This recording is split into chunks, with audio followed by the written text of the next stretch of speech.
In today's video, we're going to go through and discuss the entirety of the Knights of the Nine DLC questline and story in the Elder Scrolls 4 Oblivion. This DLC comes with the Game of the Year edition for the 4th installment in the Elder Scrolls franchise, and is relatively shorter compared to its counterpart of the Shivering Isles. However, this DLC is certainly still impactful, fun, and innovative in unique ways.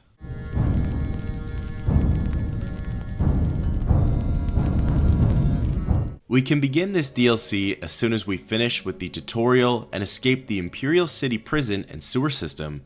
As soon as the add-on has been successfully installed and loaded into Oblivion, we will begin overhearing rumors and conversations regarding an attack at the chapel in Anvil. This will prompt a notification about discussing it as a topic with the NPCs. We asked around for rumors, hoping to hear some more information. Eventually, we landed on someone who would finally discuss it. Can I help you? We asked him about rumors. There's been some terrible trouble at the chapel in Anvil. All of Dibella's priests and priestesses murdered. Our curiosity piqued, we decide to head to the city of Anvil to see it for ourselves. We fast travel over and wander in the direction of the chapel. Eventually, we get there and a member of the city guard, who seems to be guarding the entrance inside, walks up to us. I wouldn't go in there unless you have a strong stomach. We have orders to leave everything just the way it was until the investigation into the chapel attack is finished. We ask him about the Anvil chapel attack. It's baffling. How anyone could have gotten in and out of there without being seen by our patrols is beyond me. Maybe that prophet is right. Some kind of unholy doom visited upon us. We inquire about this prophet. He preaches most of the day across the street from the chapel. I used to think he was crazy, but now he seems to be making some kind of sense. I hope that doesn't mean I'm going crazy now. Exiting the conversation, the watchman points us in the direction of the prophet. For now, he's sleeping in his bedroll, so we wait until daytime to see what he gets up to. The blood tide rises. The gate, once open, cares not who passeth through. Our ancient enemy has returned from the deeps of time to exact his revenge upon the gods. It seems as though he spends most of his time preaching and yelling at the townspeople, presumably about the end times. We go up to him and speak. Return? Oh my! To what do I owe this honor? I am but a humble prophet. What business do you have with me? We ask him about the Anvil chapel attack. This is only the beginning. Umaril has returned as foretold by Pelinal Whitestrake in his dying breath. We ask him who Umaril is. Umaril the Unfeathered, the sorcerer king of the Aliens, who ruled over this land for long ages before the rise of men. He was cast down by Pelinal Whitestrake, but Umaril's spirit survived, and now he has returned to seek vengeance upon the gods. Then we inquire about Pelinal Whitestrake.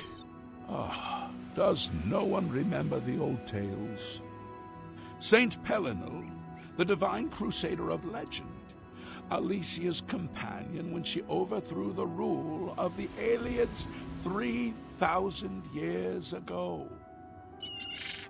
Pelinal, with the aid of the gods, fought the alien sorcerer King Umaril and slew him. But Umaril's spirit survived, and he has now returned.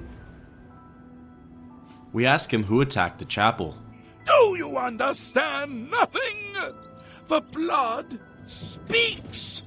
I can read the ancient runes if you cannot.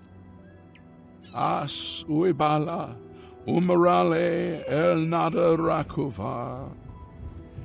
In the alien tongue, by the eternal power of Umaril, the mortal gods shall be cast down. a curse upon Umaril's ancient foes, and a threat. We ask how umaril can be stopped. Alas, Umaril cannot be stopped. Not without the aid of the gods, not without the crusaders' relics. Without a champion, the gods are powerless to act. But who among us is worthy to wield the divine crusader's weaponry? We tell him we'll look for the relics. You would quest for the holy panoply of Pelinal Whitestrake, the legendary relics that have been sought by mighty warriors throughout the ages?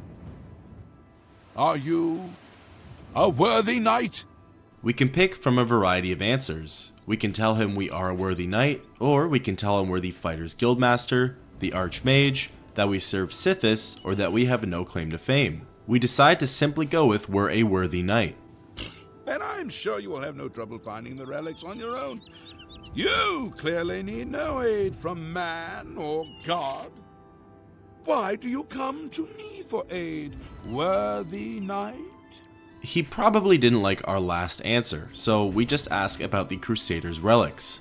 The weapons and armor of Pelinal Whitestrake, Alicia's comrade, granted to him by the 8 divines. He went alone into the White Gold Tower, challenged the alien sorcerer King Umaril to single combat, and slew him. Alas, Umaril was not truly slain, but only cast beyond the bounds of Nirn. And now he has returned to wreak his vengeance upon the gods, as was prophesied by Pelinal himself with his dying breath. Only a true knight, wielding the holy relics of the divine crusader, has a chance to defeat Umaril. But alas for Tamriel, the crusader's relics have been lost for many an age.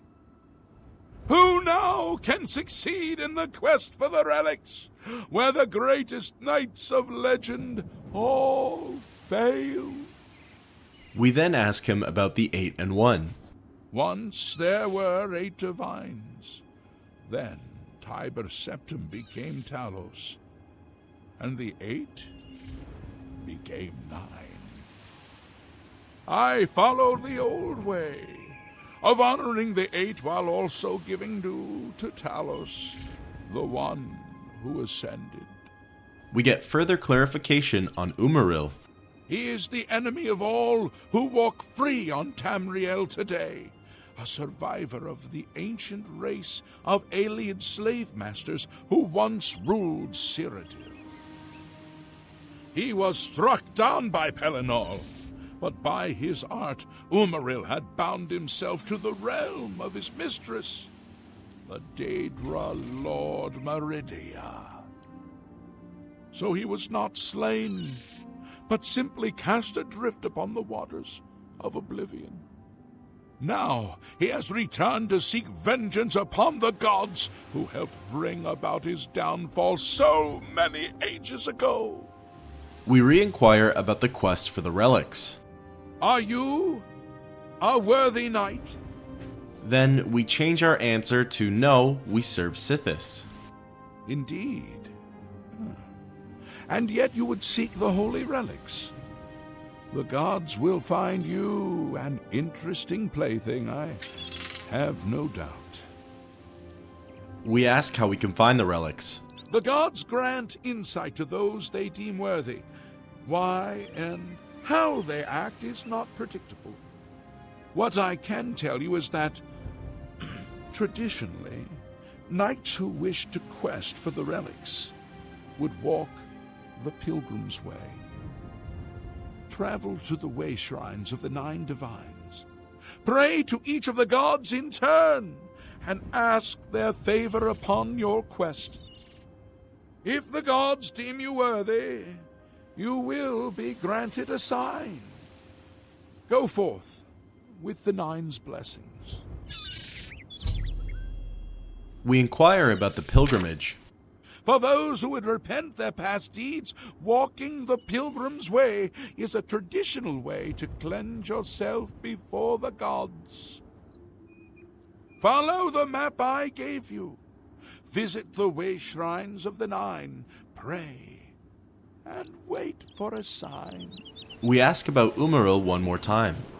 He was defeated but not destroyed by Pelinal the Crusader. Now he has returned to seek vengeance against the gods. Only a true knight, wielding the holy relics of the divine crusader, has a chance to defeat Umaril. We exit the conversation with the prophet. We've taken it upon ourselves to help out the cause and find the supposed holy relics of Pelinal Whitestrake in order to stop the Ayleid king, Umaril. Our first step in looking for them is to complete something called the pilgrimage. Before we do, we decide to look inside of the chapel to see just how bad things are. Poking our heads in, we're instantly met with the sight of pools of blood. We turn our heads and see even more gruesome sights. Bodies lay massacred in their own entrails, the chapel is completely turned over, and fires are still burning brightly. In the center of the chapel, a woman lays dead, splayed out atop the altar, and is surrounded by foreign words written out in blood. These words are likely the same as the prophet told us prior: by the eternal power of Umaril, the mortal gods shall be cast down.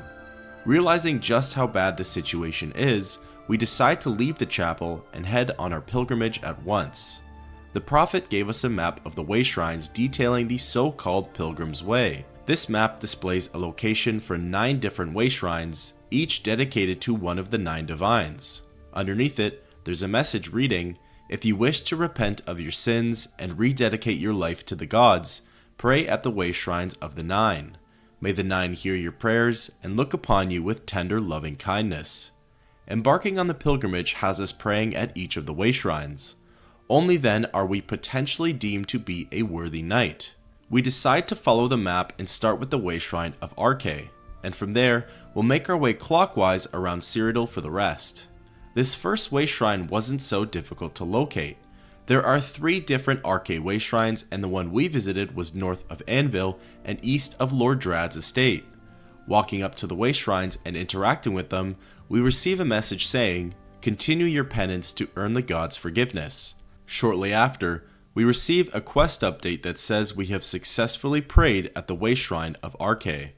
These updates will help keep us on track as well as notified on which ones we have actually prayed at, as there are no quest markers for this pilgrimage.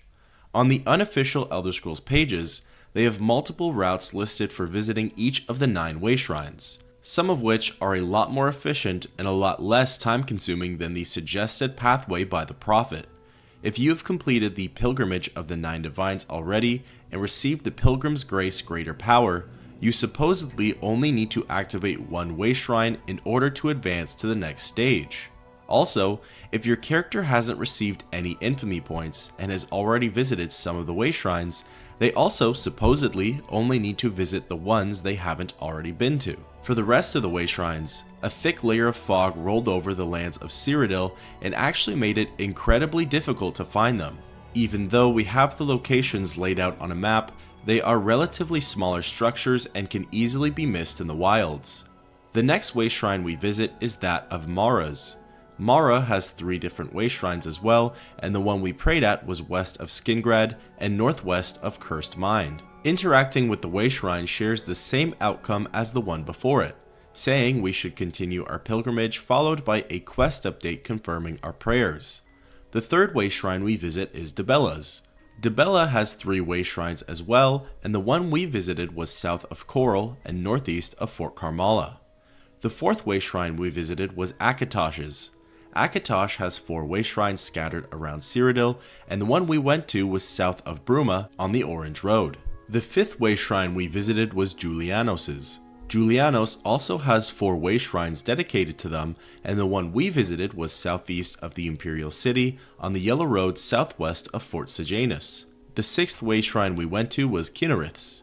Kinnerith has 3 way shrines, and the one we prayed at was well northeast of Breville and east of Macamente. The 7th way shrine we visited was Stendar's. Stendar has 3 way shrines, and the one we went to was north of Leowyn on the Green Road, southeast of Sheogorath's shrine. The 8th way shrine we visited was Zenithar's. Zenithar has 3 way shrines, and the one we prayed at was north of Breville and directly north of Flooded Mine. The 9th and final way shrine we visited was Talos's. Talos has 3 way shrines dedicated to him, and the one we prayed at was north of Breville and northwest of Fort Variella. Arriving at the way shrine and interacting with it, we received a different message. Rejoice! You've completed the pilgrimage of the 9 way shrines, and your sins have been washed clean. We receive a quest update that we should wait and pray for a sign. That sign, however, comes quickly. Hail, knight! You seek my relics with a worthy heart. We're brought to a loading screen and teleported somewhere unfamiliar. Your prayers have woken me from my endless dream. Or perhaps you have entered my dream, and I still sleep. I think others have sometimes spoken to me. Others like you, but my memory is doubtful. Perhaps the others came after you. Your need must be great for the gods to allow us to speak. Has Umaril the Accursed found a way back? The foulest of a foul race. 1,000 curses upon his unholy name. I thought I'd won, but I should have known. The slave masters are a cunning breed. Umaril found a way to cheat death as I could not. If you would seek for my relics, I know little that can help you. All that has passed since my death is like mist that my mind cannot take hold of. My friends built a shrine upon the site of my death, where the elves tormented me in a final act of revenge. I can show you where it once stood. Perhaps it is there still. Fare thee well, Sir Knight. May the gods grant you to destroy Umaril utterly, as I pray. We're brought back to Cyrodiil and have been tasked with finding Pelennor Whitestrake's lost shrine, officially concluding with the quest, Pilgrimage.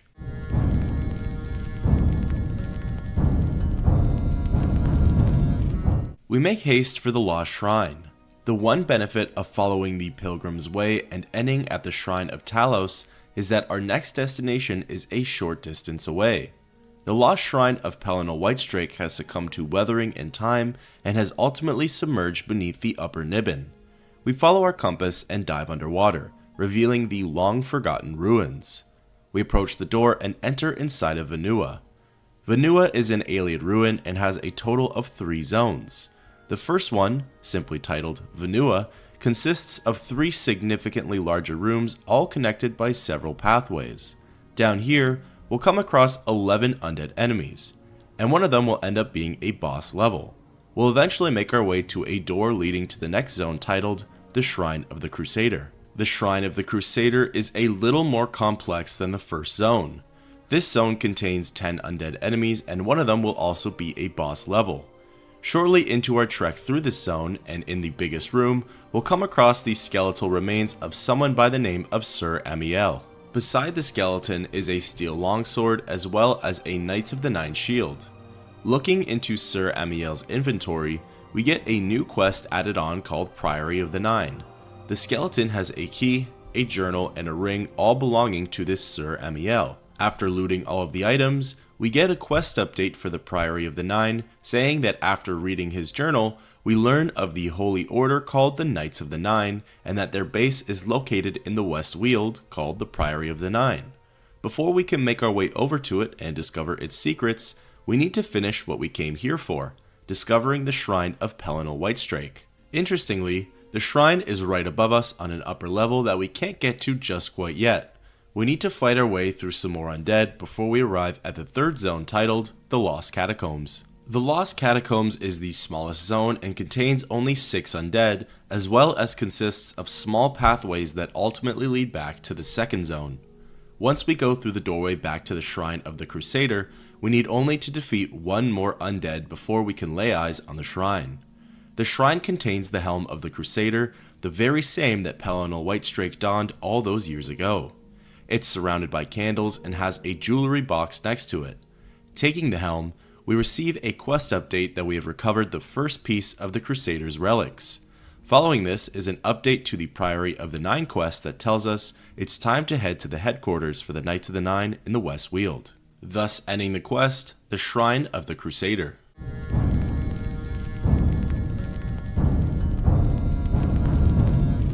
We can now leave the Ayleid ruin of Vanua. There are a few enemies we need to fight on the way out, but fairly soon we take a hidden passageway that leads us back out the way we came. Once we find a safe area to travel from, we take a look at our map. Our closest discovered location to the Priory of the Nine is the Ayleid ruin of Cylorn. We fast travel over, and from there, we head towards the secret base. Shortly into our ride with Shadowmere, we come across the Priory. It looks similar to Wendon Priory in Coral in terms of its layouts and aesthetic. The only difference is that these grounds have long been abandoned and forgotten. The chapel is empty and the lodge is desolate. Wandering around inside, the compass doesn't point us to any objective. We remember that we picked up Sir Amiel's journal in Vanua, which is ultimately what led us here, so maybe it's now time to read it and see what the next steps are. Pulling out the journal, it reads, "This journal is a record of failure. My failure. In the immediate sense, this is no doubt obvious. If you are reading this, you are probably standing over my body, slain in the depths of the Shrine of the Crusader. Perhaps the gods granted me the gift of at least glimpsing the Holy Helm before I died, undeserving though I am. I must believe that you are indeed a holy knight, following in my footsteps in quest of the Crusader's relics. It is to you, Sir Knight of my hopes, that I direct these words. May the account of my failures help you avoid my fate. Know that my failures encompass far more than my own death, which is of little account at the end of a long life. The high ideals of the Knights of the Nine, of service to the gods rather than men, of dedication to a higher purpose, these are my failures, as I shall record here. As I write this, the scratching of my pen, the only sound in the empty priory, I am preparing to embark on my last quest for the helm of the Crusader. I know that my chance of success is small. I am too old for such a task. This quest should have been taken up by the next generation of Knights of the Nine, while Sir Caius and Sir Beric and the rest of us stayed behind and spun tales of our days of glory. Alas, there is no next generation. Sir Beric is my embittered enemy, the rest of my old companions are all dead, there is only me, the last stubborn knight of a failed order. For many years, I blamed Sir Beric for the dissolution of the Order, but in my old age, I have finally come to realize my own part in those tragic events. I now believe that the seeds of our destruction were sown early, although the fruit did not ripen until late. Even in the first heady days, questing for the cuirass with Sir Caius and Sir Torulf, I set the pattern of personal glory. The cuirass was mine, and although it resided in the priory, I wore it into battle and accepted the acclaim of my fellows and the people for its recovery, and so it went. The sword and greaves, recovered by Sir Beric, became his personal arms, and the gauntlets to Sir Casimir. Why not? Should the holy weapons lie idle while there was evil to be vanquished? And who more fitting to carry them than the knight who had proved himself worthy by their recovery? So we told ourselves. So I told myself. But all that flowed from this. When Sir Beric wanted to take his relics with him to the war, who was I to forbid him? I, who had jealously considered the cuirass my own and none other's? Sir Beric was wrong, but I was wrong first, and the blame for the dispute over the relics falls first on me, the leader and founder of the knights, who should have set a higher example, but was instead first to claim a relic for my own. Sir Barrick's later actions I will leave for others to judge, but let it be known that I do not blame him for the dissolution of the knights. If he would speak to me, I would tell him so myself. He and I are now all that are left of the original knights. The others are all dead, and I have dedicated myself to recovering their bodies and interring them in the Priory Undercroft, as is fitting for such holy warriors. Alas that they did not have the leader that they deserved. Now it is time for me to depart on my quest for the helm. If you would follow in my footsteps, Sir Knight, know that the Priory basement, at least, will remain inviolate. I have sealed the stairs, and only my ring will now open it. I have sealed the stairs, and only my ring will now open it. My brother knights will sleep in peace, in company with the cuirass, the only relic that remains in the Order's keeping. I say that, although the Order is officially dissolved, hoping and believing that the Knights of the Nine will one day be reborn. Perhaps you are the one to restore the Order. If so, go to the Priory in the West Weald. Use my ring to enter the vaults beneath the Priory house. There, you will find the cuirass and claim it for your own, if you are a true knight. May the Nine guard and guide you. Farewell. Sir Amiel, Priory of the Nine, the West Weald, County Skingrad, year 153 of the Septim Era. We close the journal and head back to the main level where we saw strange materials on the flooring. Walking over and interacting with the Knights of the Nine symbol, we receive a notification saying, Sir Amiel's ring fits perfectly into the diamond-shaped opening in the floor. Instantly, the insignia collapses down, revealing a set of stairs leading to some kind of basement. We go through the door and see that we're now in the armory/training area. It too has been long abandoned, but it gives us a flare of hope that one day this place can be built back up to what it once was. We wander to the back of the training area and go through another door to the Priory Undercroft. Descending some stairs, we see a room that has the same layout as a crypt or mausoleum, but this one houses more Knights of the Nine emblems. All the way in the back, we can see an armor rack that's donning what must be the cuirass of Pelennor Whitestrake. We make our way over to it. By the strength and guidance of the Nine, who comes before us upon this sacred ground, seeking the cuirass of the divine crusader? Step forward, adventurer, and face us each in honorable combat. For the vows we fail to revere in life, we shall uphold in death. No unworthy soul shall lay hands upon this sacred artifact without the leave of the Knights of the Nine.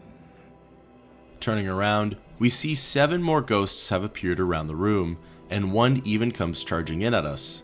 Sir Gregory wields a longsword and a shield. He doesn't hit very hard, and we defeat him in a timely manner. Sir Gregory, you are defeated. Sir Casimir, step forward. Sir Casimir comes in swinging next. He too wields a longsword and a shield. He's also defeated in no time. Impressive. You have bested Sir Casimir. Now face Sir Ralvis. Sir Ralvis comes at us next. The ghost also wields a longsword but no shield, rendering his defensive skills less than optimal. We charge Goldbrand and strike him down. Sir Ralvis, you have fallen. Step back and let the challenge continue. Sir Henrik, come forward and prove yourself. Sir Henrik comes running at us with a 2-handed claymore. He does the most damage to us, albeit not that much, and the trade-off is we defeat him the quickest. You have overcome half of us, and yet you remain standing.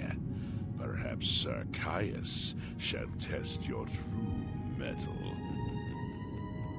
Sir Caius is up next. Caius goes back to using a longsword and a shield, similar to the first 2 fights. We time our blocks properly and hit him with heavy attacks until the fight is over. Yeah. You show a fury of faith that I have not seen in centuries. But now you face Sir Junkin. Sir Junkin charges in with a longsword and no shield.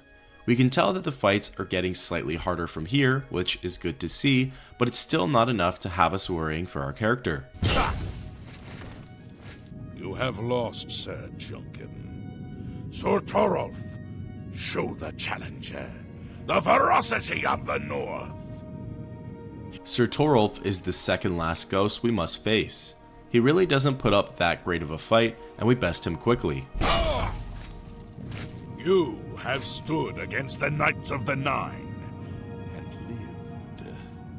However, the final test is upon you. Ready yourself, Sir Knight, and face me!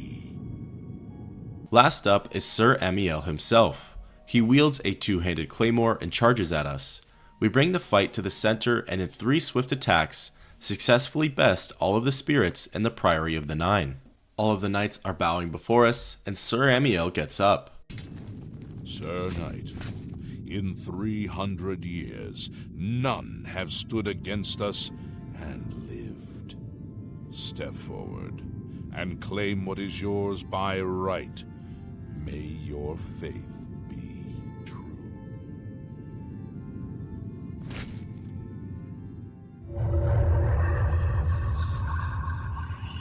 The magical force guarding the cuirass goes away, and we get a quest update. We wander over to the armor rack and pick up the cuirass of the crusader. With that, thus concludes the first part of the quest, Priory of the Nine.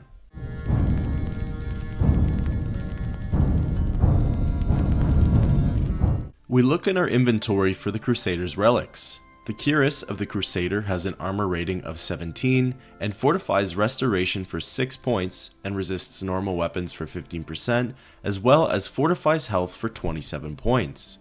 The helm of the crusader has an armor rating of 6 points and has the enchantments of fortify restoration for 6 points and personality for 25 points. The armor rating matches that of our current armor set, so we decide to don the crusader set for this quest. The ghosts are now docile and can actually be interacted with. A few of them give us quests and hints as to where we need to go for the relics, so we decide to speak with the ones who offer simpler dialogue, starting with Sir Amiel. By the Nine, I've not seen such strength. Could you be... No, you cannot. You are simply a noble knight. We ask him about the helm of the crusader. You completed the quest that I could not. I'm glad that my death at least served to lead you here, as I had hoped. We ask him about the Knights of the Nine. The original Order of the Nine was founded with the intention of safekeeping the Crusaders' relics. In life, we failed at this task. In death, we seek to preserve what little we accomplished while we wait for one to come and finish what we began. Finally, we ask about Sir Beric. One of the mightiest knights of my day. It was a great boost to the Order's prestige when he joined. Unfortunately, he and I did not see eye to eye on certain matters. He left the Order during the War of the Red Diamond and never returned. We move on to Sir Caius. I am at your service, Commander. We ask him about the Knights of the Nine. In death, we continued the work that escaped us in life. The relics must still be guarded, for someday they shall be needed once more. We ask him about Sir Beric. Alas, my old comrade is not among us here. We do not know why his spirit did not join us here to guard our last relic. We were estranged in life, but I had hoped that in death we could be reconciled. For my part, I now know that I am largely to blame for the ruin of the old order. Sir Amiel takes too much upon himself. I will say no more. We then speak with Sir Torolf. Greetings, Sir Knight. We ask him about the Knights of the Nine. Complacency proved to be our greatest enemy. The service of the Nine requires eternal vigilance. We move on to Sir Gregory. How may I serve you, Commander? We ask him about the Knights of the Nine. In matters of faith, one cannot be bogged down in the affairs of this world. Learn from us. Cast aside your treasures and serve the Nine. Now we can speak with the remaining 4 ghosts who will offer us some information regarding the remaining holy relics. We go to speak with Sir Juncan first. I wish to see you succeed where I failed. I was on the path to the boots of the crusader, but died before I reached them. Do you wish to learn what little I know? We ask him to tell us more. I cannot tell you exactly how to find the boots, for that will be up to Kinnereth. I can tell you to seek out her priests, though. West of the Imperial City, on the edge of the great forest, is a shrine. You will find them there, and they will tell you what you need to know. We ask about the boots of the crusader. The boots are safeguarded by Kinnereth herself. You must be tested and prove yourself worthy to acquire them. And we ask him about the Knights of the Nine. The wars of men undermine the service of the Nine. Do not follow in our mistakes. We make this quest our current one and leave the Priory lodging. From here, we take a look at our map and see that the quest area is west of the Imperial City, out in the Great Forest. We fast travel over to our nearest discovered location of Wanet Inn and ride Shadowmere over to the Compass Arrow. We come across a shrine and some worshippers, although this one isn't Daedric in nature, which is what we're used to. It's actually a shrine dedicated to the divine Kinnereth. We walk over to the woman whom we're being directed to and speak with her. What brings you to the altar of Kinnereth, my child? We ask about the altar. You have been in the chapel of Kinnereth from the moment you stepped outdoors. Have you not felt her presence? We gather here to pay tribute to all of the blessings she bestows upon us. We ask about boots of the crusader. You would seek the holy relic Kinnereth has bestowed upon the world. Then you must prove yourself worthy. Kinnereth's creations guard her relic, and you must pass the test before you may be granted the boots. We ask about this so-called test. I cannot say what it will be, for I do not know. Kinnereth herself will decide in what manner you shall be tested. All I can do is direct you to the Grove of Trials and remind you to heed Kinnereth's teachings. Fear and respect nature and all her creations. We ask where the grove is. Not far from here to the west, nestled within the great forest, it is a place many would overlook. I warn you that it is unwise to take anyone with you. You should go there alone. We ask what she means by fearing and respecting nature. Indeed. Nature itself is Kinnereth's domain.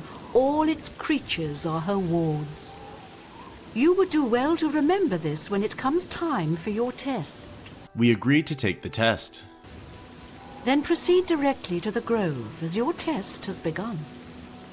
Kinnereth may choose to guard you along the way. That is up to her. Good luck.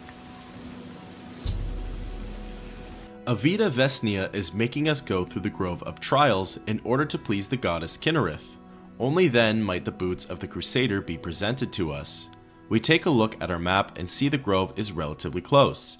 We ride Shadowmere over and arrive in a little inlet that's surrounded by trees and rocks. We get a quest update and out of nowhere, a gigantic brown bear wanders over to us. Its nameplate is the Forest Guardian, and killing it is likely our test, or so we thought. The bear has incredible amounts of health and hits for pretty decent damage. Our first attempt saw Shadowmere rushing over to help us with the battle. Avita told us to come alone, so we assumed that Shadowmere ruined it for us, as we failed the quest. We rode back over to Avita and asked her if we could try again. Welcome again to the altar of Kinnereth. We asked about the test of Kinnereth. I see it on your face. You have failed the test. In her infinite grace and wisdom, Kinnereth will have mercy on you and allow you to resubmit to her test. Return to the grove and try once more. This time, we left Shadowmere far away from the shrine and truly came alone. The Forest Guardian spawned in, and we began attacking it.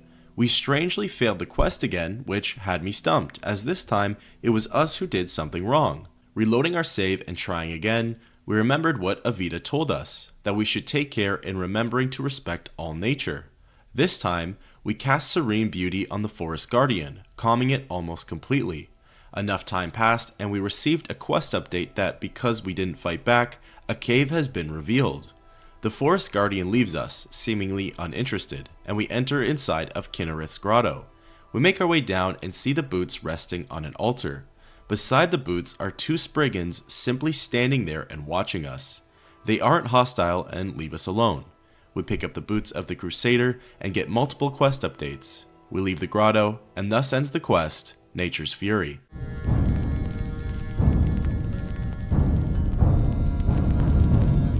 Before we return back to the Priory to hear about the next relic's whereabouts, we choose to check in on an unreported event that took place in Breville. Fast traveling over there and entering inside of the chapel, we see that this sacred place has also been desecrated and destroyed, as well as its peoples massacred. The same sort of message is written around the central altar, with a body spread out in the center of it.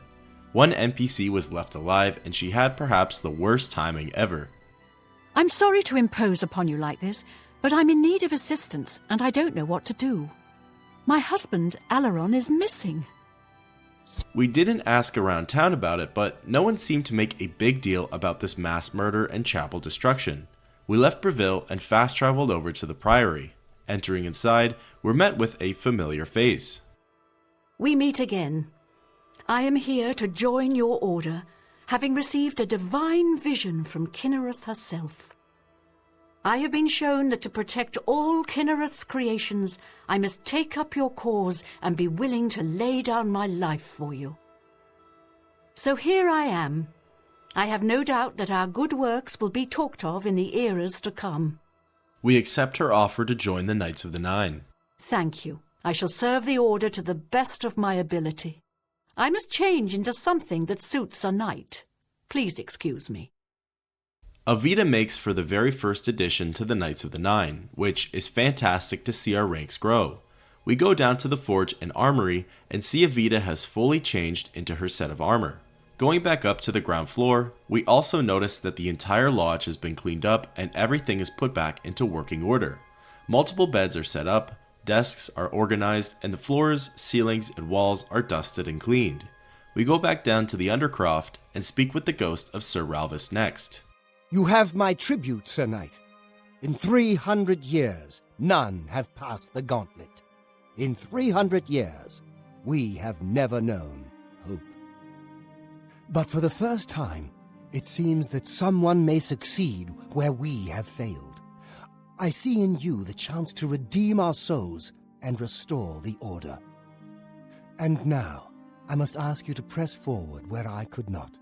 I must ask you to face the challenge of Zenithar. We ask how he failed.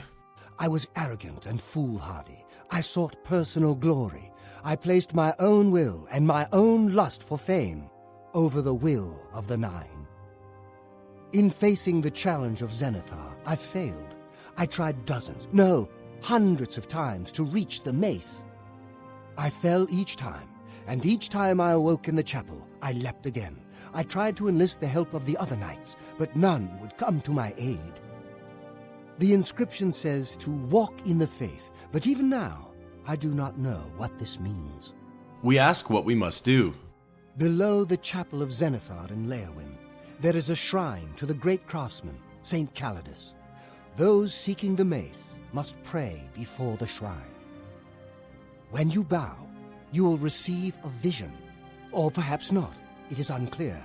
The priest saw that my body never moved, but it felt so real. You will see the mace separated from you by a great chasm. The chasm represents your doubt. Your faith must be your guide across it. We question that our faith will guide us. This is what I know. As I said, my faith was weak. I did not understand the test, and I fell from the platform each time I tried to cross. I have told you all that I know.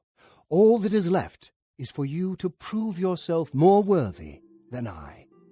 If you seek the mace, travel to Leowin's chapel, kneel at the shrine in the Undercroft, and let your faith in the Nine be the salvation of us all. We ask him about Zenithar. Of the original divines, Zenithar is thought to be the most in touch with the mortal realm. Some legends say that Zenithar has close ties to Kinnereth, an idea that is supported by the manner in which the two gods' realms interact. Craftsmen devoted to Zenithar are able to create and profit from the materials provided by Kinnereth's natural world. The two work in harmony, the natural world providing for the craftsman. One cannot revere Zenithar without acknowledging the power of Kinnereth. We ask about Zenithar's mace. Legends say that when Pelinal Whitestrake was slain by the Aelids, a messenger carried the mace to the human settlement of Leowin as a message. Centuries later, the master craftsman Saint Calidus built the Chapel of Zenithar in Leowin as a tribute to the legend. When Saint Calidus was laid to rest, those who prayed to Zenithar at his tomb began to receive visions of the mace of the crusader. Finally, we ask about the Knights of the Nine. Our greed for the relics overshadowed our faith in the Nine. I can only hope that you are stronger than we were. Exiting the conversation, we take a look at the boots of the Crusader. They have an armor rating of 6 and the enchantment of Fortify Restoration for 6 points. We equip them, change our current quest, and leave the lodge.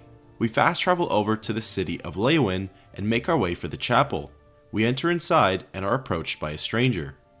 Hey, it's you. I've heard of you. You're the one restoring the Knights of the Nine, aren't you? We tell him yes we are. My name is Kennardus O'Holan. Like you, I am a servant of the Nine, specifically of Zenithar. I came here seeking his mace. However, I could not pass the test. I'm no crusader, but that doesn't mean that I cannot serve Zenithar. In light of recent attacks, I've signed on to protect the chapel. I'm fair with a blade, and by my honor, I'll serve the Nine in any way I can. Caridus O'Hillen's responses to the Mace of Zenithar and the Divine of Zenithar are the exact same as Ralvis's, so we skip past those. So far, things have been quiet. After the horror in Anvil, the priests here are more than a bit nervous. We exit the conversation with Caridus and look around the chapel. There are a whole bunch of civilians in here, including the Count himself. We make our way down the stairs and descend to the chapel undercroft. Here, we face off against some sanctified ancient specters. There are approximately 5 of them that we need to defeat. Once all of them are taken care of, we follow our compass, which leads us over to the tomb of Saint Calidus. We interact with it.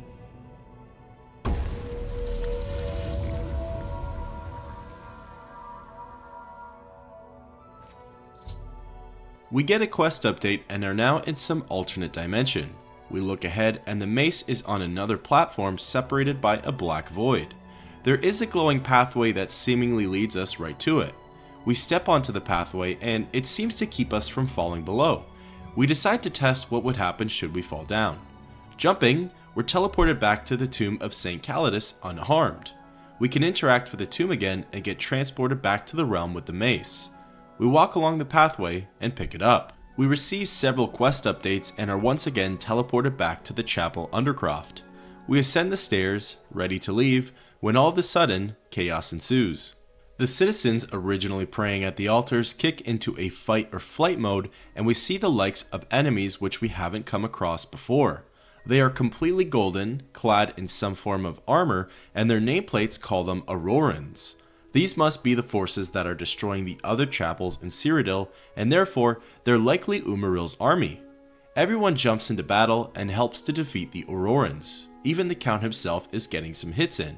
The Aurorans are only aggroed onto us, and because of this, they actually do some pretty decent damage.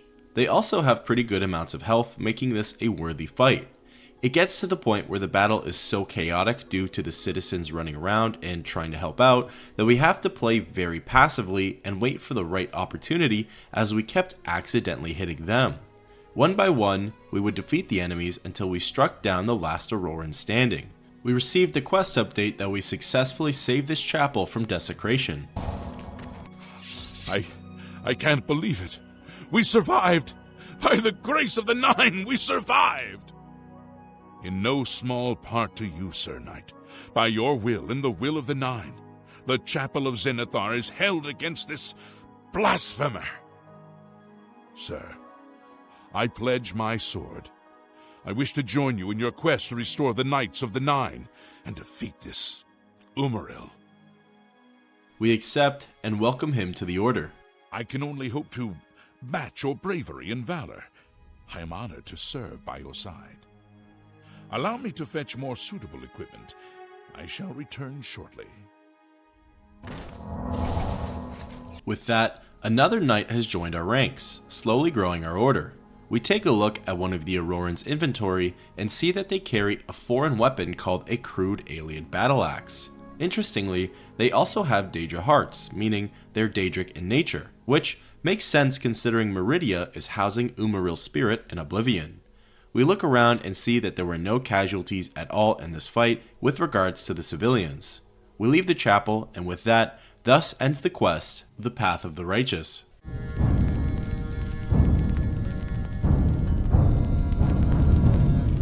After successfully recovering the Mace of Zenithar, we leave the chapel and fast travel back to the Priory of the Nine. We head inside of the lodge and descend down into the basement. We're about to head into the Undercroft when we see two men we've never seen before. They're sparring in the training area. We decide to speak with them to see who they are.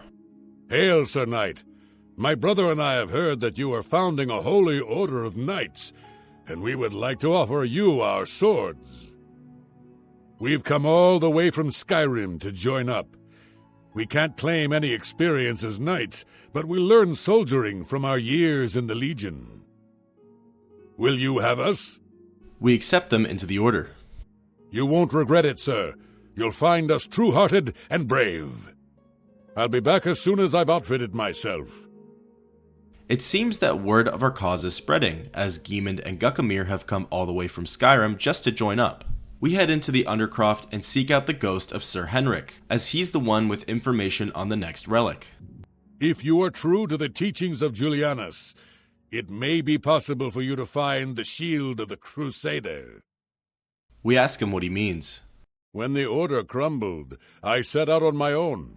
After years of searching, I found the shield and brought it to Fort Bulwark for safekeeping.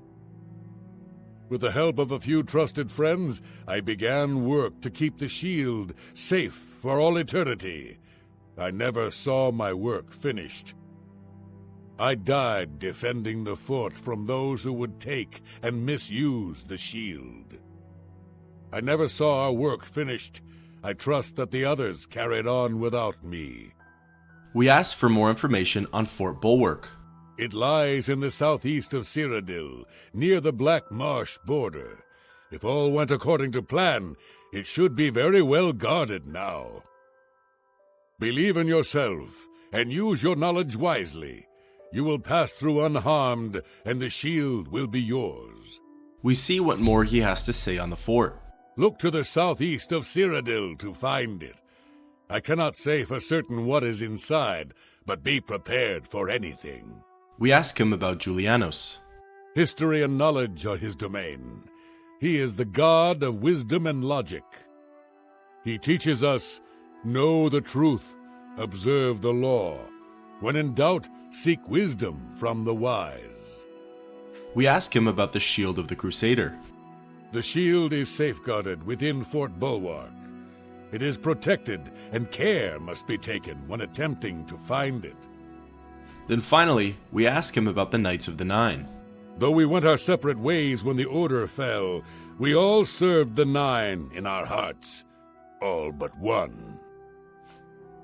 The conversation ends and we change over our active quest. We leave the Priory and take a look at our map. Fort Bulwark is located in the southeastern part of the province in the region of Blackwood. Fort Telemann is our nearest discovered location, so we fast travel over there, hop on Shadowmere, and ride on over. Arriving at the entrance, we're instantly aggroed by a few conjurers. I'm not the biggest fan of facing these foes. They usually conjure up something pretty difficult to defeat, although meanwhile when we try to charge at them to engage in close quarter combat, they flee in the opposite direction, making them a very elusive target. We defeat the patrols posted on the walls and enter inside of Fort Bulwark. Fort Bulwark consists of 3 zones. The first one contains 6 conjurers, and one of them will be a boss level. It also contains 2 Daedra. In our instance, we encountered a Spider Daedra as well as a Storm Atronach. Fighting the conjurers inside of Fort Bulwark was definitely a little more challenging than the ones outside. They would cast their summons and then run away, although meanwhile we'd be blocked from actually attacking the conjurer themselves, as their summon would literally block the passage to them. Eventually, we defeated almost all of the conjurers in the first zone and found ourselves in their private quarters. We turned a handle which raises a gate, allowing us to go into the second zone. In the very same room, laying on a table, we see something called a Conjurer's Note. It reads, "Acolytes, the shield is here. We know this, and yet we have not found it. The fort has been cleansed, and yet still it eludes us. No doubt it was hidden from eyes such as ours, hidden with the intent to keep it from those who learn its secrets. The gate to the lower levels no longer halts our progress. Make note of the candles along the walls if you would pass through. The fort must be held at all costs if we're to succeed. Let none enter, leave no foe standing." That explains why we're encountering a lot of conjurers, as they're also here for the shield of the crusader. It seems though that they haven't had much luck of finding it. We find another handle on an overlook, turn it, and we see a drawbridge lower. Walking along this drawbridge, there are 4 rows of 3 pressure plates blocking our way to the next gate. By stepping on specific pressure plates in a specific order, the gate will open. Referencing the Conjurer's Note, the candles are our key to figuring out the sequence, and that number can be assigned to the pressure plates. So for example, there's 1 candle in the first row, so we step on the first pressure plate, which is the one to the left. The sequence is 1, 2, 3, 1, and once that's taken care of, the gate will open and we can enter into the second zone. Here, we see a number of locked gates, which presumably means there are prisoners. And interestingly, on the last one, we do see somebody inside. We hear the conjurers coming in close, so we unlock the gate for him. Thank you for rescuing me. I've lost track of how long they've held me here. We ask him who he is. I am Sir Thedret. I came here seeking the shield of the crusader, and was ambushed by these cowards. They've held me here since. We ask him what he's doing here. I've been held prisoner by these scoundrels for the longest time. They want to know how to reach the shield, and believed I would help them. When I refused, they locked me here, and only let me out to torture me. They got nothing from me. We ask him if he can help us. I can't go with you if that's what you mean. I'm too weak. I need to rest. Once I have my strength, I will certainly join your cause. You'll have to go on alone, but the knowledge I've gained may be of use to you. We ask him what he knows. Before finding this place, I learned a bit about those who created it. It's designed to keep the shield hidden and safe. A phrase kept coming up in the writings I found. When the eyes of the Guardians are upon you, Julianos will show you favor. I'm not sure how, but I just know it's a clue for making it safely through these ruins. You're the only one I've told. I hope it helps you. The second zone of Fort Bulwark contains 6 conjurers, and one of them will be a boss level. The nice part about these enemies is that after they've conjured up a Daedra, they don't run away, they actually choose to fight. So it makes our time clearing the dungeon a whole lot easier. Eventually, we enter into a room that has another conjurer's note laying on a table. This note reads, "The prisoner remains uncooperative. There is little doubt that he was on his own and none will come to his aid. It has been made clear to him that unless he reveals what he knows, he shall pay most dearly, and yet he still holds out.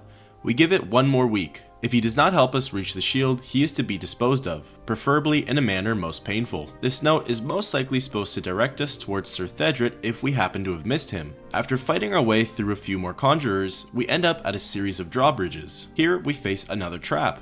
Darts are constantly being shot out of the ceiling and are being moved in a wave pattern. Timing when we walk, we make it to the other end, turn a handle, and another drawbridge falls down. Following the path, we come across our next puzzle. First things first, we have to take care of 2 conjurers who are present in this area. Once they're defeated, we can begin our work. We see there are 4 statues, and each have a handle underneath them. In the middle of the 4 statues, there seems to be a pressure plate of some sorts. By turning the handle, we actually end up turning the statue, so we remember what Sir Thedret told us. When the eyes of the guardians are upon you, Julianos will show you favor. So, kind of piecing things together here, we turn each statue so they face inwards, and then we step on the middle pressure plate.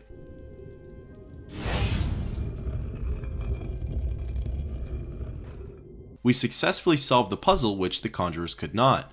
A hidden pathway opens up, and this leads us into the third zone. The third zone doesn't contain any enemies because the conjurers couldn't figure out how to get here. Eventually, we come across a room that holds the third puzzle. We get a quest update, and it's time to see what happens. We approach the center of the room, which has another pressure plate as well as a chest. Looking inside the chest, it contains an item called Rodgar's helm. We can take the helm and then look around the rest of the room. Lining the wall are 8 other chests as well as 8 statues above them. By stepping on the center pressure plate, we'll notice that one of the chests will have a glowing item above them, but we can't pick up that item and we don't already have it in our inventory. This is where I imagine this puzzle would have been very confusing without any online walkthroughs. So, remembering that we picked up Rodgar's helm, if we put it in any of the 8 chests lining the wall, then a new item will spawn in at the chest in the center of the room. Essentially, there are 8 different items that can spawn in that chest, and each item corresponds with one of the chests along the wall. Putting an item in the wrong chest will see that item despawn, so it might be a little bit before you get to see that specific item again. Standing on the pressure plate, we'll get to see which item goes where. However, we only get to see one item at a time, so we'll have to make a mental note of it or write it down, as it will disappear when we get our next item,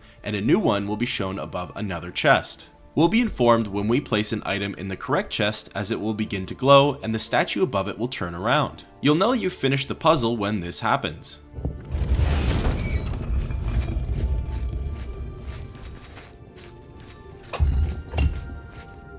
The fires go out and a secret passageway opens up.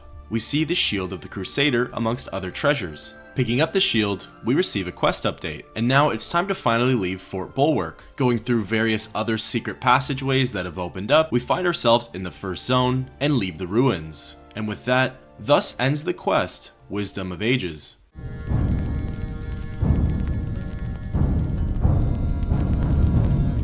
We can now open up our map and fast travel back to the Priory of the Nine. We make our way down into the basement and go into the Undercroft. Here, we seek out the next ghost who might know something, Sir Casimir.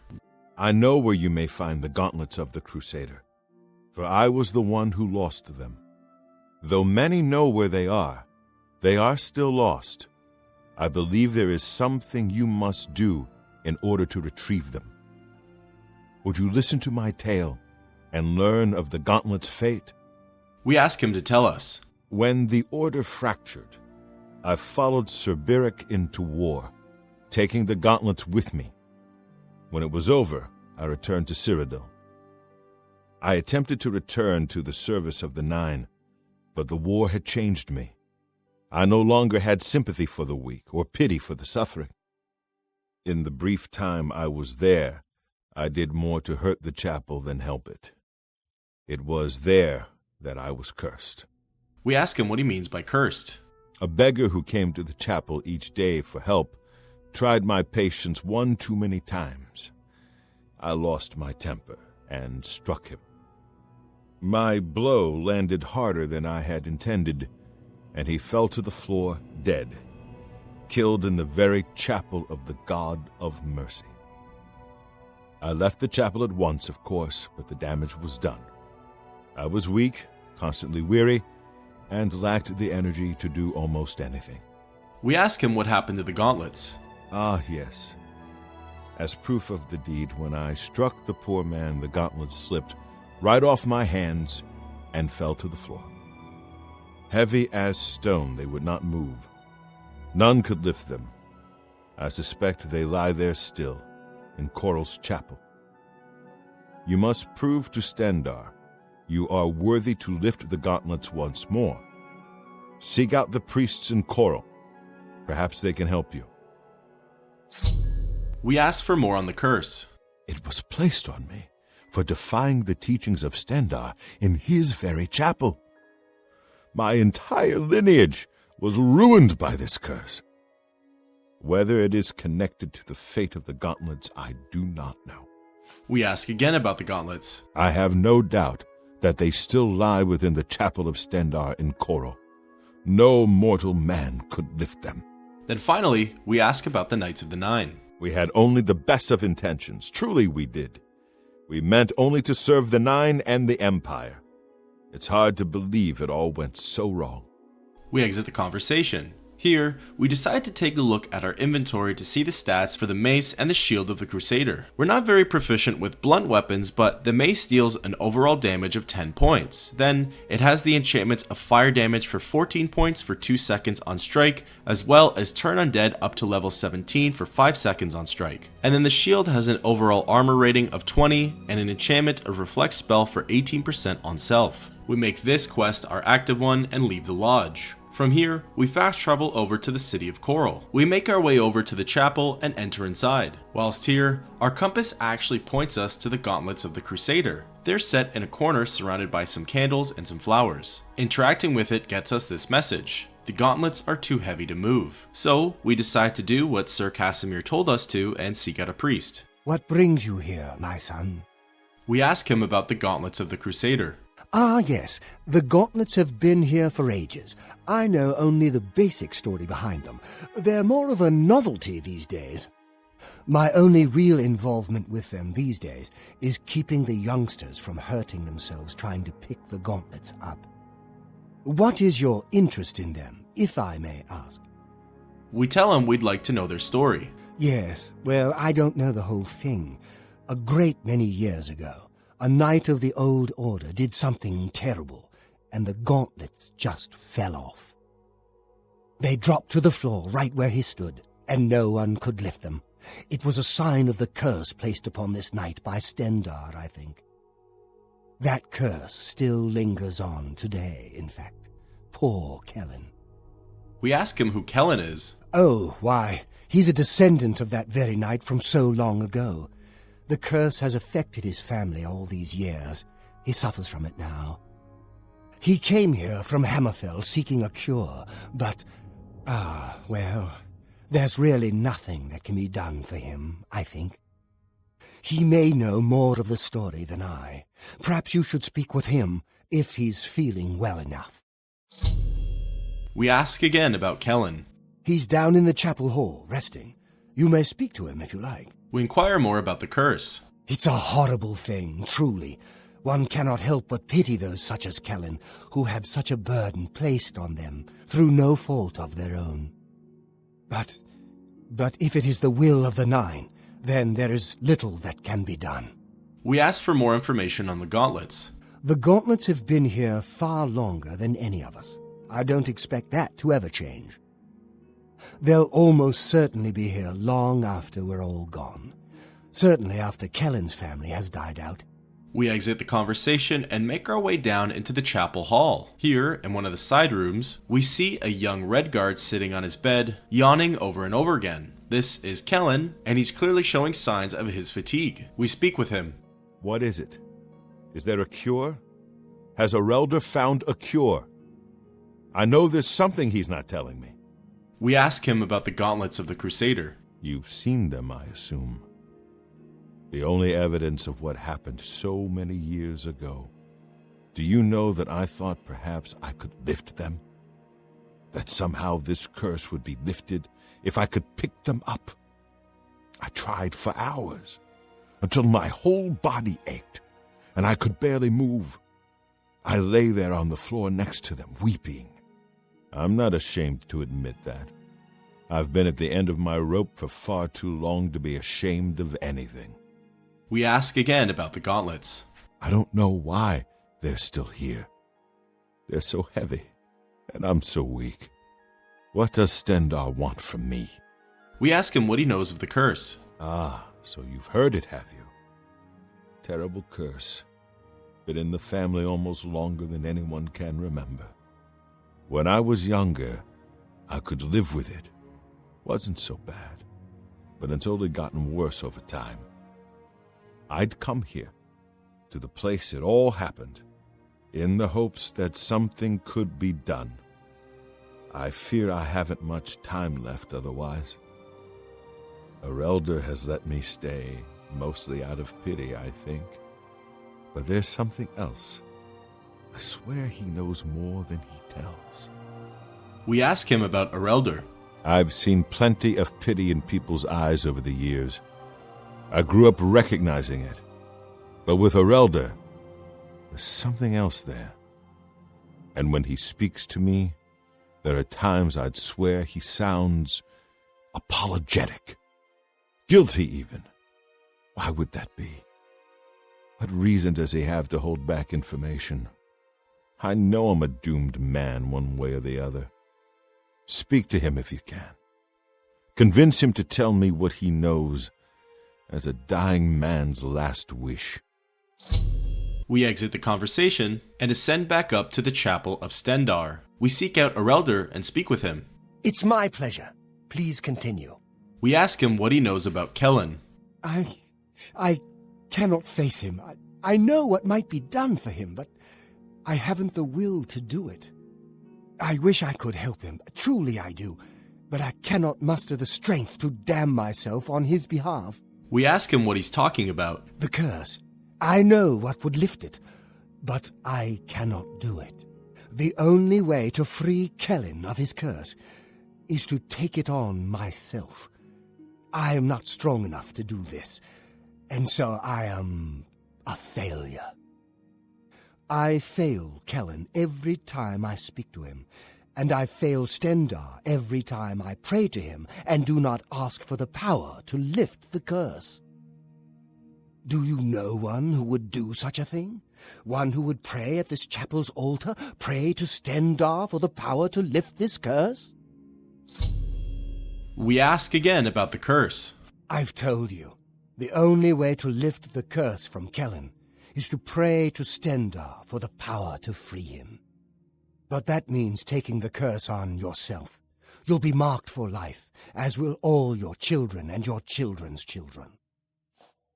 We exit the conversation. The compass is pointing us towards the altar, as we have to pray to Stendarr. However, we're going to quickly check in with Kellen to tell him of the news. Good morning. You've spoken to him, haven't you? And he's told you something you don't want to tell me. I need someone to please tell me what's going on. Please help me. Have mercy on me. We choose to discuss the curse with him. So what can be done for me? I know you've learned something. I can see it in your face. We tell him there's a way to lift the curse. So someone could only lift the curse from me by taking it on themselves? No wonder Erelder didn't tell me. I'm not sure whether to call him a coward or simply say that I don't blame him. That'd be a large burden to bear. Thank you for being honest with me. We ask him one more time about the curse. I'm not sure how I feel. To know that the curse can be lifted gives me hope, but to know that it also means damning another. Would someone taking that responsibility be merciful or suicidal? We exit the conversation and ascend back up to the chapel. Here, we make our way over to the altar and interact with it. We're asked if we wish to pray to Stendarr for the power to lift Kellen's curse. We say yes, and we get a quest update. We gain the power to cast the spell Lay Hands and descend back down to the chapel hall. We stand in front of Kellen and cast the spell. From here, we get a quest update as well as receive the curse of the condemned. We speak with Kellen. How did you? I feel good. I feel good. I don't feel like death. I feel like running.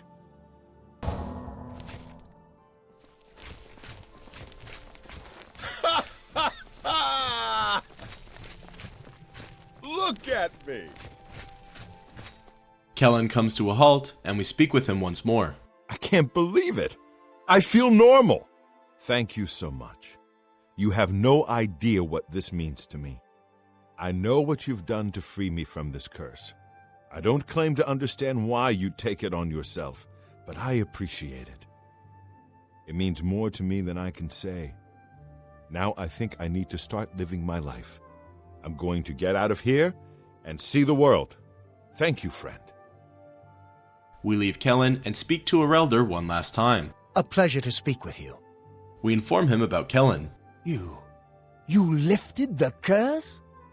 But that means that now you've cursed yourself. Why would you do such a thing? Looking into our active effects, we see that the Curse of the Consumed damages our fatigue for 5 points, which, in the grand scheme of things, isn't the worst. From here, we walk over to the gauntlets of the crusader and pick them up, successfully adding them to our inventory. We get a quest update, and this time, for the Priory of the Nine quest, we're tasked to see if anybody can come up with the location of the final 2 relics. Looking at our gear, we see that the gauntlets of the crusader have an overall armor rating of 6, and the enchantments of Fortify Restoration for 9 points on self, and Resist Disease for 50% on self. And with that, thus officially ends the quest, Stendarr's Mercy.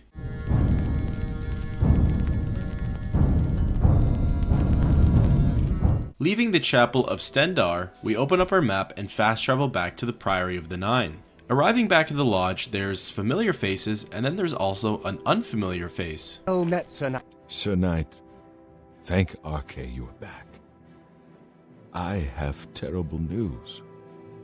Sir Roderick, I think he's dead. We ask who Sir Roderick is. A holy knight, like you, questing for the relics at the Prophet's call. I was his squire. I believed he was chosen by the gods to reclaim the relics.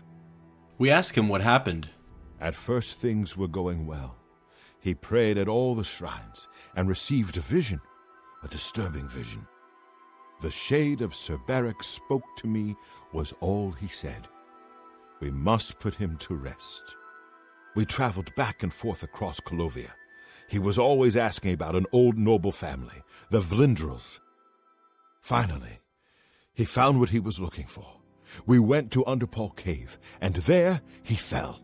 We ask what Sir Roderick was looking for.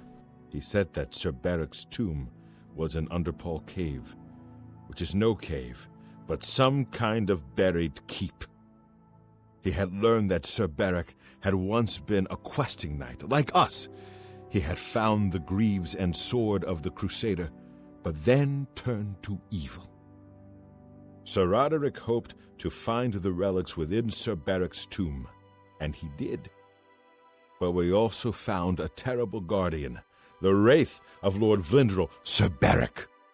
We ask him if he knows where the relics are.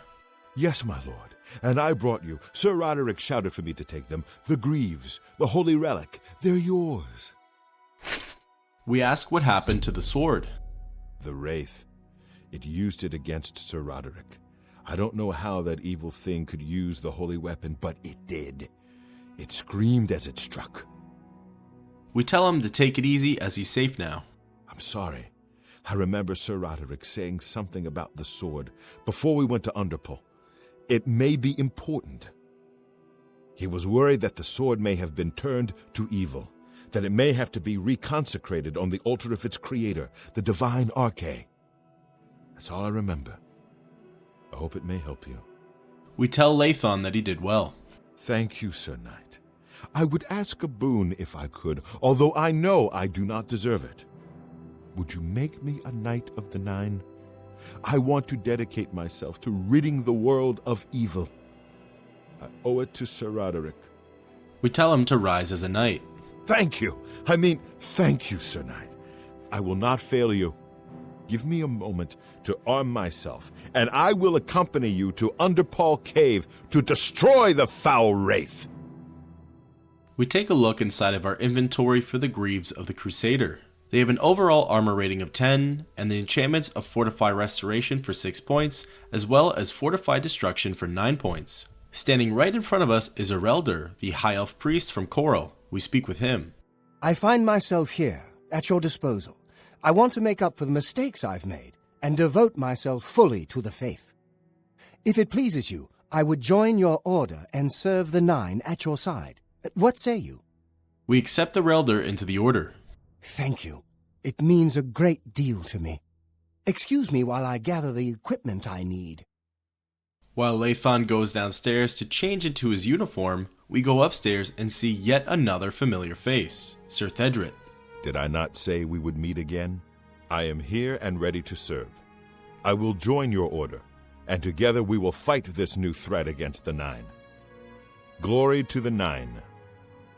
The Knights of the Nine has grown from a one-man army of just us to multiple people from different walks of life, which is really nice to see. We go down into the Priory basement and see a brand new face working pretty hard already.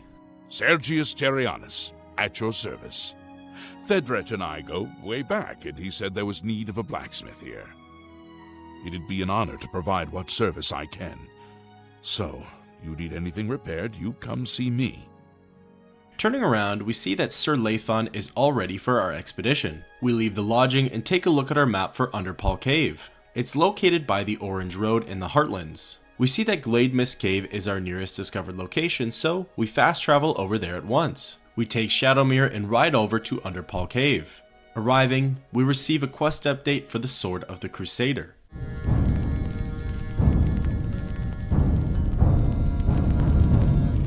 Dismounting Shadowmere, we head inside of Underpall Cave at once. Sir Lathon meets us here as he will be our guide to the Sword of the Crusader. Without having to travel too far, we come across quite an amazing sight. In front of us is the buried keep, just like Lathon said. It's even accompanied by quite a few statues as well as its own graveyard. Underpall Keep, which is technically the second zone of Underpall Cave, contains a total of 10 to 15 enemies. These enemies can vary from skeletons to zombies to liches. Underpall Cave itself has 5 different zones. The first one is simply titled Underpall Cave. Then, within that, there's Underpall Keep, which leads you to either the north wing of Underpall Keep, the south wing of Underpall Keep, or the Reflecting Chambers. It's extremely obvious where you're supposed to go, however, some way, somehow, I became very confused and decided to explore the north and south wings. And unfortunately, while doing so, Sir Lathon and I were fighting off a bunch of skeletons when he was shot down and killed. We wanted to do better by Sir Lathon, so we decided to reload our save and just simply go through to the Reflecting Chambers. The pathway we needed to take held quite a few enemies, however, we slashed our way through them and ended up at the door to the next zone. This is the way Sir Roderick and I came. So Lathon confirms that we're going the correct way, as before he kept saying that he didn't recognize any of the pathways we were going down. We go through various tunnels containing several coffins. We end up in a crypt that contains a fresh dead body. We have to fight a fated wraith before investigating the corpse. Once this enemy is defeated, we can make our way over to the body to confirm that it is Sir Roderick. Sir Roderick, you were a brave knight and a good master. Long may your name be remembered in the annals of the relics. If Sir Roderick's dead body is here, that means the wraith of Lord Beric Vlindrel must be right around the corner. We go through the door and see a unique wraith holding the Sword of the Crusader. We go in for the attack and try to inflict as much damage as possible in a little amount of time. Our health is rapidly decreasing, but Lord Beric Vlindrel is almost defeated. Eventually, we land the killing blow and get a quest update. We get ourselves into a very hairy situation as our health is almost completely depleted and we become paralyzed. Fortunately, we're able to pop some health potions and we can fight back against the fated wraith that accompanied Lord Beric. Eventually, we can deliver the killing blow on that spectre and then we can pick up the Sword of the Crusader. We receive a quest update that although it's now in our possession, the sword has been desecrated, so we need to bring it to the chapel of Arche in Shadenhall in order to consecrate it yet again. Sir Roderick is avenged, and you have recovered the Sword of the Crusader. I'll return to the Priory and give my fellow knights the good news. Farewell! We part ways with Sir Lathon, and now it's time to leave Underpall Cave. Exiting the dungeon, we pull up our map and fast travel to the east gate of Shadenhall. We make our way towards the chapel and enter inside. The scene in here is quite grisly and gruesome. Aurorans have arrived just before us and they've already slaughtered most of the civilians in here. The only one left alive and fighting back is Zenithar. We try to save him by stepping in front of all the attacks. We slash down the Aurorans as best as we can, finally leaving just one left. We hack away at it, depleting its health, and we make note that the Aurorans here are not as difficult as the ones we faced in the Chapel of Zenithar. Most likely because this time around we were actually able to fight back without having to worry about the citizens getting caught in the crossfire. Eventually, we slay all of the Aurorans and get a quest update. Unfortunately, we see that we were unsuccessful in protecting Zenithar. All of the citizens present in the chapel at the time of the attack were killed. It's time to do what we came here for. We make our way to the altar and interact with it. We get a quest update that the sword has now been reconsecrated. And now, it's time to return back to the Priory to see how we can put a stop to Umaril. We leave the chapel and take a look at our inventory. The Sword of the Crusader has an overall damage rating of 27, as well as the enchantments of fire damage for 14 points for 2 seconds on strike, as well as damage magicka for 40 points on strike. We open our map and fast travel back to the Priory of the Nine. Outside, Lathon's waiting for us. Lord Crusader, the prophet is here. He's just arrived. He seemed to know you were coming, told me to wait for you, and here you are. Come. He is preaching to the assembled knights in the chapel. You should speak to him at once. And with that, thus ends the quest, the Sword of the Crusader.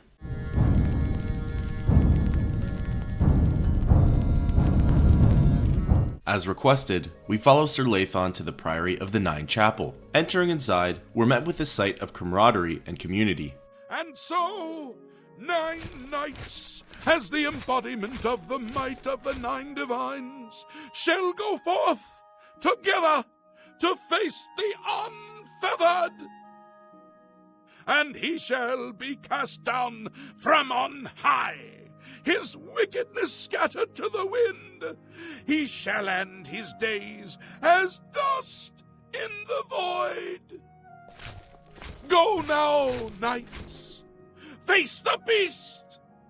Fear not death, for the 9 shall be your shield, and they shall bring you to rest, should you fall. He turns directly to us.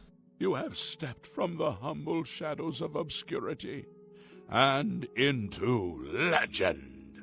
No feat you have accomplished in your life compares to what you have become. You are an embodiment of Pelinal Whitestrake, the bane of Umaril the Unfeathered. The time has come for you to fulfill your destiny. Umaril lies hid in the ancient fane of Garlus Malatar. You must go there and destroy him. We ask him if we're ready. No. Should you face Umaril, you would suffer the same fate as Pelinal. But times change, and even the shape of the divine itself must change with it. Where once there were 8, now 1 more stands with them, and they have become 9. We ask him if he means Talos. Aye, with the apotheosis of Tiber Septim, the face of the divine was transformed. Talos ascended, and the 8 became 9. So, although you wear the armor of the gods, it is incomplete, a relic of the old ways and the old gods. We ask how we're supposed to destroy Umaril. As a proven guardian of this realm, and a warrior the likes of which have not been seen in millennia, Talos grants you his sacred blessing. With the ancient gifts of the 8 and the new gift of the 1, you are ready to face Umaril. We ask what the blessing does. It will allow you to follow Umaril into the spirit realm upon his death. It will allow you to destroy him, body and soul, utterly and for all time. You must first kill his living body. While beyond the power of most mortals, this is only the lesser of your 2 tasks. His Daedric nature allows his spirit to escape into oblivion after death. Oh, this is what Pelinal learned upon defeating Umaril the first time. But you can do what Pelinal could not. The blessings of Talos will allow you to follow Umaril's spirit when it leaves his body. This you must do, and you must not fail. You will not, because the 9 fight with you. We say we want to know more about Umaril's spirit. When Umaril joined with the Daedra, his spirit expanded beyond this realm. His physical form can travel between realms, but his spirit is bound. When his body is destroyed, his spirit travels back to Oblivion and is reformed in the fires of creation. With the armor of the gods and the blessing of Talos, you will be able to follow him where Pelennor could not and destroy his very spirit. Once his spirit is destroyed, he will be completely obliterated, erased from all realms of existence. We ask him what is Garlas Malatar. Garlas Malatar was the westernmost outpost of the Ayleid Empire. It watched over what we call the Abyssinian Sea. Since his return, Umaril has taken Garlas Malatar as his lair. That is where you must seek him out. We ask him what kind of foe is Umaril actually. Umaril cannot be bested in his physical form by any normal means. His blows can strike down the mightiest of warriors in a single stroke.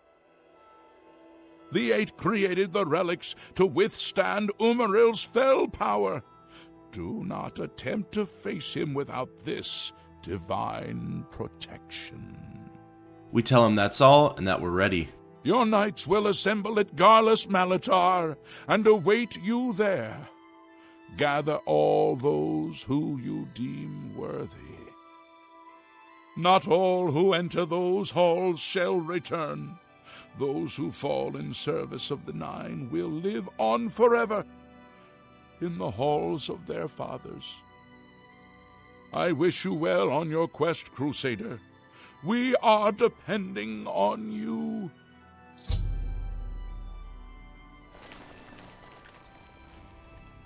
The rest of the Knights of the Nine get up and make their way for Garlas Malatar. Sitting in the corner is someone we haven't yet been acquainted with. We go to speak with this wood elf.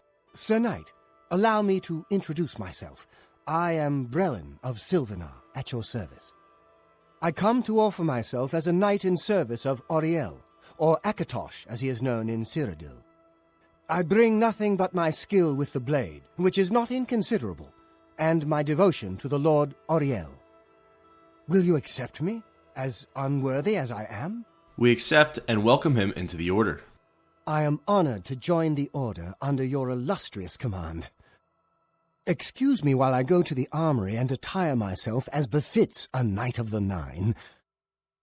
If we're about to make way to Garlas Malatar, we figure now is the best time to accept everybody who's willing to join into the order. Before we leave, we quickly speak with the Prophet one last time.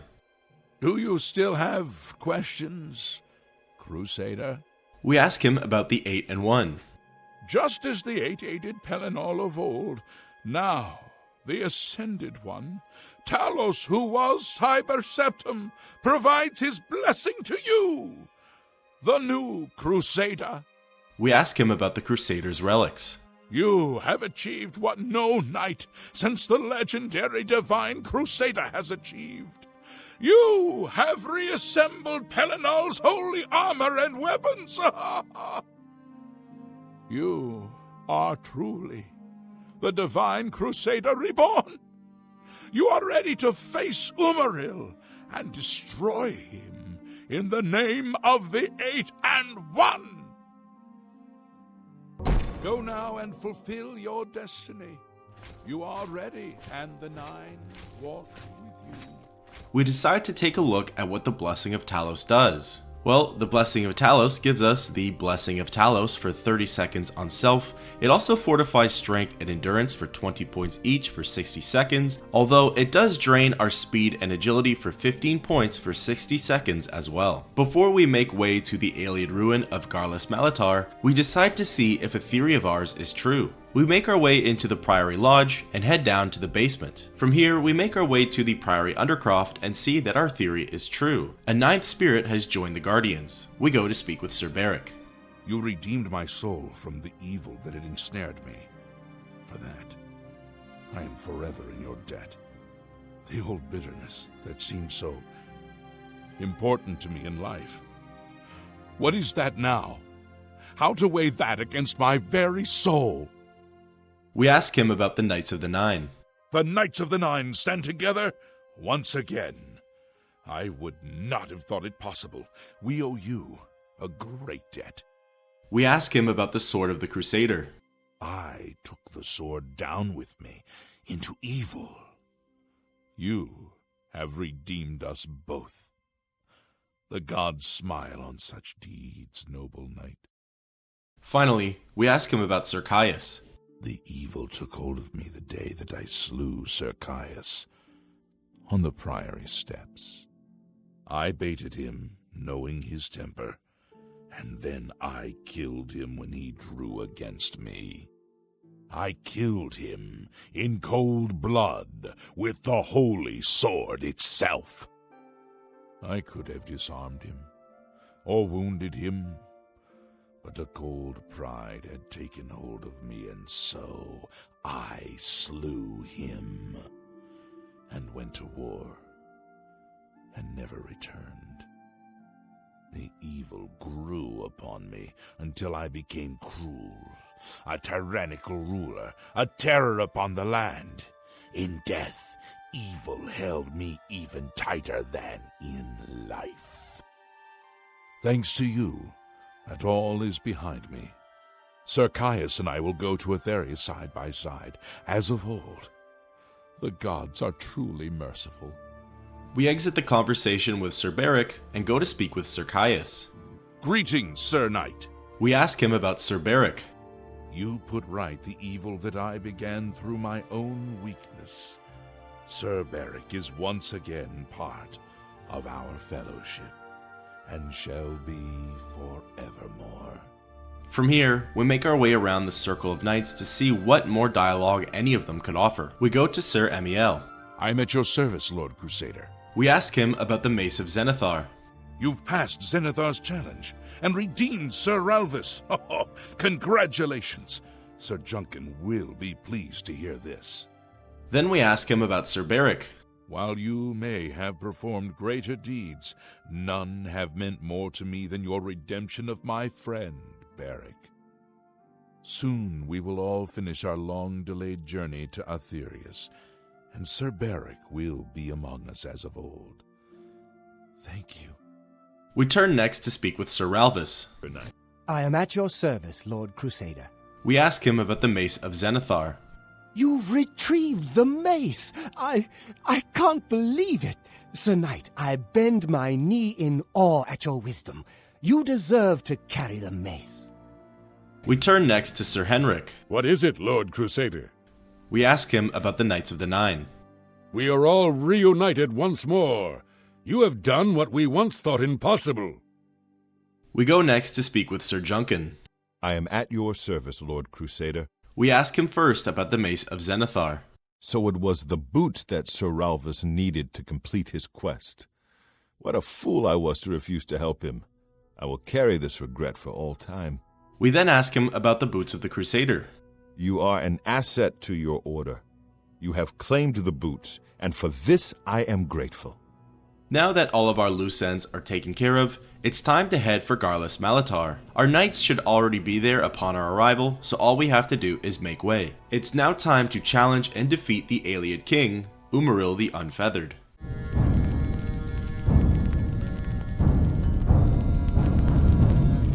We open our map and see that Garlus Malatar is on the west coast of Cyrodiil. We see that our closest discovered location is Harota Cave just north of Anvil. We fast travel over and ride Shadowmere all the way there. Eventually, we arrive at the Ayleid ruin and receive a quest update.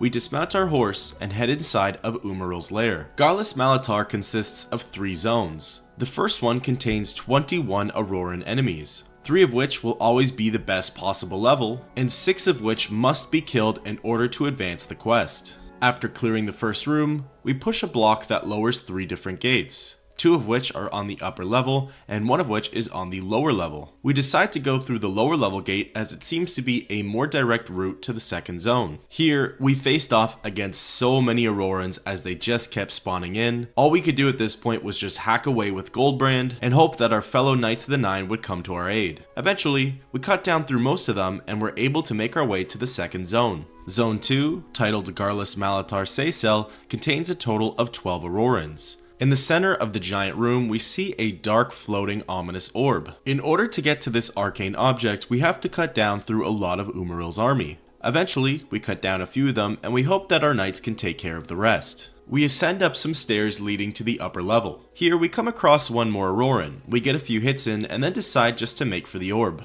We get in close and see that we're prompted to destroy it. We activate it and see what happens.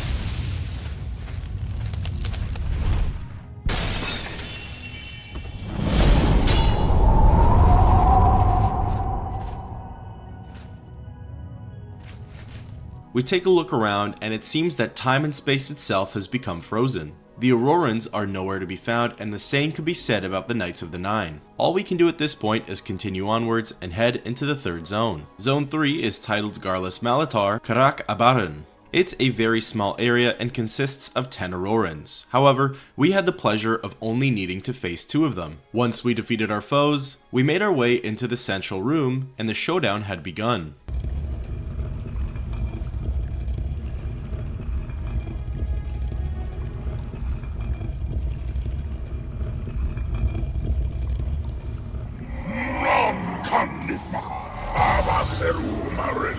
Umaril the Unfeathered steps out of the shadows and charges in for the attack. We summon a Dark Seducer and begin hacking away. We actually managed to defeat Umaril relatively quickly. Once we've destroyed his physical form, we receive a quest update. Now all we need to do is cast the Blessing of Talos and we'll be transported to the spiritual realm. We take one quick look around the room to see if there's anything we want to loot. Once we're satisfied, we select the lesser power and cast it.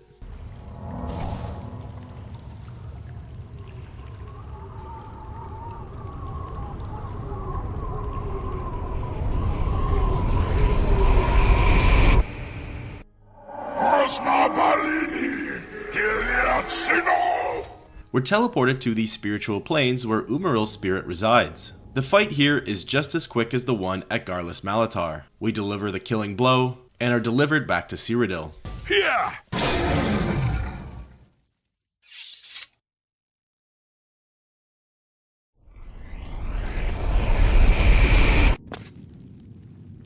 We receive a quest update that Umaril the Unfeathered has been destroyed forever. Crusader, arise, stand and face the light. Breathe again and receive your reward. You have completed your divine task. You have restored the order. You have defeated the enemy of the Nine. The order shall serve as the sword and the shield of the Nine in the dark times to come. We owe you a debt of thanks. You have succeeded where we could not. You and your knights have held true to your purpose. At long last, our purgatory is at an end. We go to the glory of the Nine to serve in their host in the life beyond this one. You may call upon our spirits when you need us. Simply pray at our tombs, and each of us will grant you a blessing from the Nine. May your sword serve the Nine all the days of your life, Crusader. Farewell.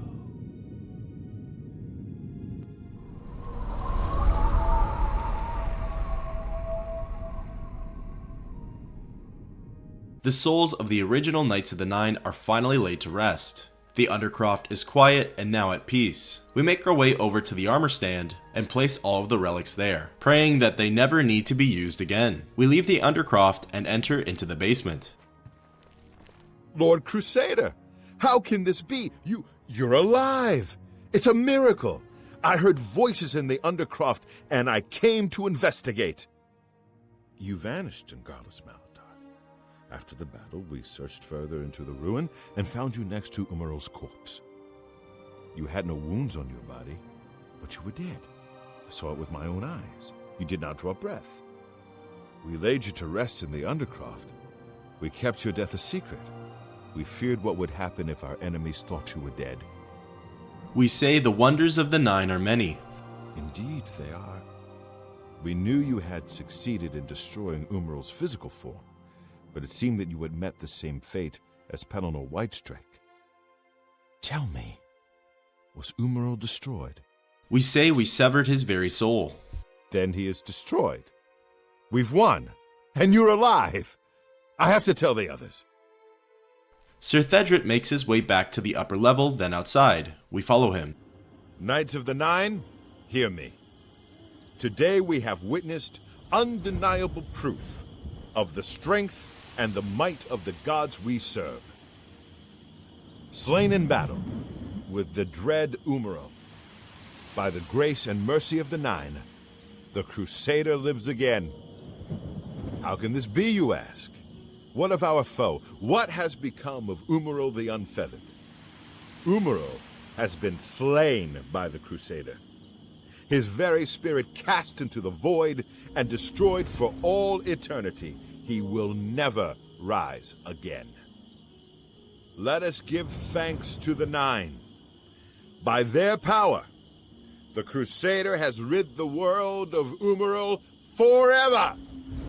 Hail the Lord Crusader! Hail the Lord Crusader is arisen! We receive praise and a warm welcome from the rest of the Knights of the Nine. We make our way into the Priory Chapel to see if the Prophet is still here. He isn't, and in fact, we never see him again. We make our way back into the Priory Lodge. We take a look around the Knight Circle and see that only a few of the originals have survived, meaning the rest died in battle at Garlus Malatar. We make our way into the Undercroft to see what these promised blessings entail. Zenithar grants you good fortune. May you always endeavor to become the master of your craft. Lord Akatosh lends you his might. When your own strength fails you, trust in the Nine. Dubella has strengthened your wit and charm. Never allow the beauty of the world to be lost on your eyes. Kinnereth grants you the swiftness of the wild. The Great Mother endures. Mara grants you her endurance. When all else fails you, look to love for the power to carry on. All that lives will die, and all that is dead will live again. Arche grants you the will to reverse the cycle. Stendarr grants you the gift of legerity. Always be swift to protect and swift to forgive. Julianus blesses you with his wisdom and his guidance. Trust in your knowledge, for it is the whole of who you are. The only spirit missing from this tomb is Sir Beric. However, we know that he's now at peace. We go back into the training area and speak with one of the new recruits. One can never be too proficient with a blade, wouldn't you say? We ask him about Umaril. You have done what Pelennor Whitestrake himself could not, and have banished Umaril once and for all. The whole of Tamriel is in your debt. Then we ask him about the Knights of the Nine. The Order lives once more. Pelennor himself would be proud of what we've accomplished. The Priory has been restored to its former glory, and is now a fitting home for our Order. It's here we actually catch a mistake in the voice acting. The Knights of the Nine have prevailed over Umaril. Truly, the gods have shown us favor. Pelennor. During our battle with Umaril, we actually managed to pick up his sword. It's a two-handed elven claymore, deals 26 overall damage, and has the enchantments of shock damage for 14 points, as well as damage fatigue for 11 points. However, it's not as strong as Goldbrand, so we won't be using it. With that, thus officially concludes the Knights of the Nine DLC in the Elder Scrolls 4 Oblivion.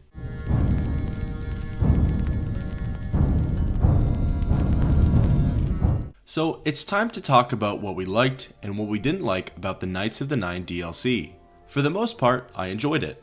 I liked how the questline begins, with something as subtle and simple as speaking with a presumed madman preaching outside of a recently desecrated chapel. I found the chapel massacres to be a very good plot point and visual for just how hateful Umaril was towards the Nine Divines. Speaking with the spirits of the original Knights of the Nine in order to find the holy relics was great, and I rather enjoyed the trials we needed to go through in order to retrieve them. The shield and the gauntlets were likely my favorite trials, as I always enjoy quests that surround dialogue and choices, as well as found the puzzles of Fort Bulwark very entertaining. It was really neat to actually witness one of the chapels getting attacked by the Aurorans, as we experienced in Leywin and Shadenhall. The Priory of the Nine itself is a really nice place to hold up and establish as our headquarters. I liked how we had a constantly growing group of knights, most of which we managed to meet through our travels and quests for the relics. Speaking of which, I thought the concept of centering this DLC around the importance of Pelennor Whitestrake's crusader armor, moreover, just armor in general, was a unique and rather interesting choice. Umaril himself, in my opinion, was a really fascinating pick as the main antagonist, as he was an Ayleid king in his original life. We really only hear about the Ayleids and see what they had left behind, but we've never gotten to experience them yet, which this DLC scratches that itch a little bit. Now, as for what I didn't like, I thought this questline was very short. There's only 11 quests in total, and a few of them could be banged out in a matter of minutes. It doesn't feel completely fair to compare it to the Shivering Isles, but that DLC simply has so much more going on and plenty to do after you've beaten all of the quests. That brings us to our next point. There's really nothing to do after completing this quest.